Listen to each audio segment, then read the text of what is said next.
Hello friends, welcome to my channel. இன்றைக்கி நம்ம சேனலில் சிக்கன் தந்தூரி ரெசிபி தான் பார்க்க போகிறோம். இதுக்காக நான் இன்றைக்கி 1.5 கிலோ சிக்கன் எடுத்திருக்கேன். சிக்கன் எடுத்து நல்லா வாஷ் பண்ணிவிட்டு சிக்கன் மூழ்கிற அளவுக்கு தண்ணி ஊற்றி அதில் கொஞ்சம் உப்பும் எலுமிச்சை பழத்தை கட் பண்ணி போட்டு ஒரு 1/2 hour அது சோக் பண்ணிக்கோங்க. அதுக்கப்புறமா சோக் பண்ணதுக்கப்புறமா நல்லா பிழிஞ்சு ஈரம் இல்லாமல் எடுத்துக்கோங்க. இதில் நான் தயிர் ஒரு 3 டேபிள் ஸ்பூன், இஞ்சி பூண்டு ஒரு 2 டீஸ்பூன் ஆட் பண்ணியிருக்கேன்.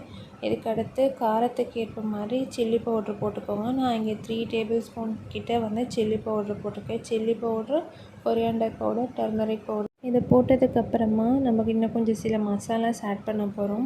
இங்கே நான் 1 டீஸ்பூன் கரம் மசாலா வச்சுருக்கேன், 1 டீஸ்பூன் மிளகுத்தூள், 1 டீஸ்பூன் ஜீரகத்தூள், 2 டீஸ்பூன் சாட் மசாலா, கஸ்தூரி மேத்தி 1 டீஸ்பூன், அதுக்கடுத்து உப்பு. இதில் சாட் மசாலா போட்டால் தான் நம்ம கடையில் வாங்குகிற மாதிரி டேஸ்ட்டு கிடைக்கும். அதனால் சாட் மசாலா கண்டிப்பாக போட்டுக்கோங்க. இதுக்கடுத்து நான் ஒரு லெமனை நல்லா கட் பண்ணி விதை இல்லாமல் நல்லா ஜூஸ் பிழிஞ்சு விட்டுக்கிட்டு நல்லா மிக்ஸ் பண்ணுங்க. மிக்ஸ் பண்ணுறப்போவே சிக்கனில் கீறி விட்டுருக்கோம் இல்லையா, அங்கெல்லாம் நல்லா மசாலா இன்சர்ட் ஆகிற மாதிரி பொறுமையாக உள்ளே நல்லா தேய்ச்சி விட்டு மிக்ஸ் பண்ணுங்கள். இதுக்கடுத்து நம்ம ஆயில் ஆட் பண்ண போகிறோம். இங்கே நான் சன்ஃப்ளவர் ஆயில் தான் எடுத்திருக்கேன்.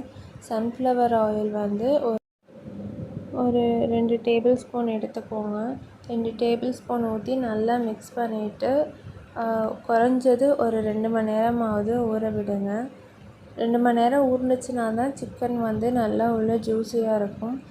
2 hours மினிமம் ஃப்ரிட்ஜில் வச்சு ஊற விட்டுக்கோங்க. மேக்ஸிமம் ஒரு 6 to 8 hours வச்சுக்கோங்க. நம்ம அவனில் வைக்கிறதுக்கு முன்னாடி ஒரு 1/2 hour முன்னாடி சிக்கனை எடுத்து வெளியே வச்சிடணும். அப்போ தான் நல்லாயிருக்கும். அவனை 180 டிகிரி செல்சியஸில் ப்ரீஹீட் பண்ணி வச்சுக்கோங்க. அதுக்கடுத்து மேரினேட் பண்ண சிக்கனை 190 டிகிரி செல்சியஸில் வச்சு பேக் பண்ணி எடுத்துக்கோங்க. ஒரு 30 மினிட்ஸ்க்கு ஒரு தடவை திருப்பி விட்டு லைட்டாக ஆயில் வேணால் மேலே ஸ்ப்ரெட் பண்ணி விட்டுருங்க. இதுக்கடுத்து நம்ம மின்ட்டு சட்னி தான் பார்க்க போகிறோம். நான் இங்கே மின்ட்டு சட்னிக்காக ஒரு 1/2 கப் புதினா இலை, 1/2 கப் மல்லி இலை, 3 பச்சை மிளகா, ஒரு சின்ன டீஸ்பூன் இஞ்சி பூண்டு பேஸ்ட் போட்டிருக்கேன். இதுக்கடுத்து ஒரு 1/2 டீஸ்பூன் ஜீரகத்தூள், 1 டீஸ்பூன் சாட் மசாலா, உப்பு தேவையான அளவு, ஒரு 1/2 லெமன் ஜூஸ் புழிஞ்சு நல்லா கிரைண்ட் பண்ணிவிடுங்க மிக்சியில். தயிரை போட்டு நம்ம மிக்சியில் அடிக்கக்கூடாது. அப்படி தயிரை போட்டு அடித்தோன்னா சட்னி திக்காக இருக்காது, தண்ணியாக போயிடும். அதனால இந்த பொருள்லாம் மட்டும் போட்டு தயிரை தவிர கொஞ்சமாக வேணும்னா தண்ணி ஊற்றி நல்லா திக்காக அரைச்சிடுங்க, திப்பி இல்லாமல். அப்போ தான் சட்னி சாப்பிட்றப்போ நல்லாயிருக்கும். சட்னி நல்லா அரைச்சி எடுத்ததுக்கப்புறமா நான் இங்கே தயிர் 2 டேபிள் ஸ்பூன் வச்சுருக்கேன். இந்த 2 டேபிள் ஸ்பூன் கெட்டி தயிரை லைட்டாக ஒரு ஸ்பூன் வச்சு பீட் பண்ணிக்கோங்க, கட்டி எதுவும் இல்லாமல். அதுக்கப்புறமா நம்ம அரைச்சி வச்சுருக்க பேஸ்ட்டை தயிரில் போட்டு மிக்ஸ் பண்ணிட வேண்டியது தான். நீங்கள் இந்த டைமில் உங்களுக்கு புளிப்பு டேஸ்ட் கம்மியாக இருந்ததுன்னா இன்னும் கொஞ்சம் லெமன் ஜூஸ் கூட ஆட் பண்ணிக்கலாம். உங்களுக்கு உப்பு பத்தலைனாலும் இந்த ஸ்டேஜில் நீங்கள் ஆட் பண்ணிக்கலாம்.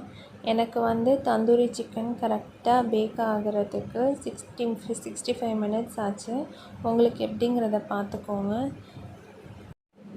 அவன் இல்லாதவங்க நம்ம தோசைக்கல்லில் கூட வச்சுக்கலாம்.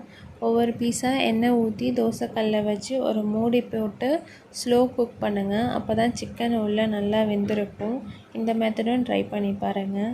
இல்லை நான் இங்கே சிக்கனை ஓப்பன் பண்ணி காட்டுறேன் பாருங்கள், எவ்வளோ ஜூஸியாக இருக்குன்னு பாருங்கள். நம்ம ஃபஸ்ட்டு சால்ட்டும் லெமனும் போட்டு சோக் பண்ணால் தான் இந்த மாதிரி ஜூஸினஸ் இருக்கும். அதனால் இந்த டிப்ஸ் அண்ட் ட்ரிக்ஸை கரெக்டாக யூஸ் பண்ணுங்கள். உங்கள் தந்தூரி சிக்கனும் சூப்பராக இருக்கும். Thank you.